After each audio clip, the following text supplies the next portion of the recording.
পুজো বা কোনো আচার-অনুষ্ঠানের দিনে উপোস করা হয়। তবে দৈনন্দিন জীবনেও উপোস করলে একাধিক উপকার রয়েছে। একদিন বা টানা 3 দিন উপোস করলে শরীরে একাধিক ইতিবাচক পরিবর্তন আসতে পারে, কিন্তু তার আগে পদ্ধতি শিখে নেওয়া প্রয়োজন। কিভাবে করবেন উপোস? 3 দিন উপোস করার পরিকল্পনা হঠাৎ করে করা উচিত নয়।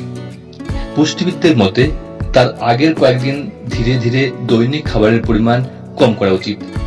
তার ফলে শরীরের মানিয়ে নিতে সুবিধা হবে। উপোস চলাকালীন শুধু জল বা নুন চিনির শরবত খাওয়া যেতে পারে। আর এই ধরনের উপোস তখনই করা উচিত যখন দেহে ক্লান্তি কম থাকবে। এই সময়ে শরীরচর্চাও করা যাবে না। আবার 3 দিনের উপোস ভঙ্গ করার সময়ও অল্প অল্প করে খাবার খাওয়া শুরু করতে হবে। তার ফলেও ধীরে ধীরে শরীর আবার সাধারণ রুটিনে ফিরে আসবে। 72 ঘন্টায় কি কি হয়? উপোস করার সময় দেহ তার প্রয়োজনীয় শক্তি গ্লাইকোজেন থেকে সংগ্রহ করে।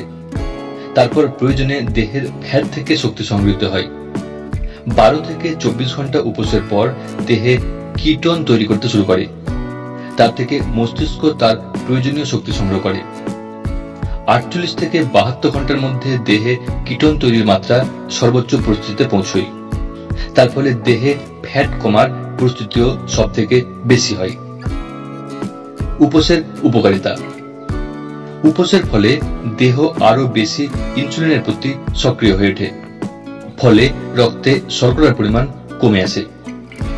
উপোস করলে দীর্ঘকালীন প্রদাহের হার কমতে থাকে।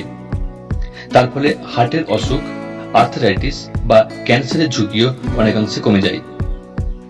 উপোস করলে হার্টের স্বাস্থ্য ভালো থাকে, কারণ উপোসের ফলে দেহের উপর চাপ কমতে শুরু করলে উচ্চ রক্তচাপ এবং কোলেস্টেরলের মাত্রাও নিয়ন্ত্রিত হয়।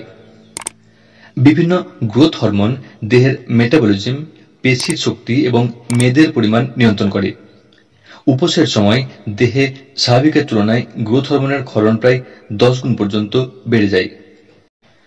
নিয়মিত উপোসের অভ্যাস করলে কোষের আয়ু বৃদ্ধি পায়। নতুন কোষ দ্রুত তৈরি হয়, ফলে সার্বিক আয়ুও বাড়ে।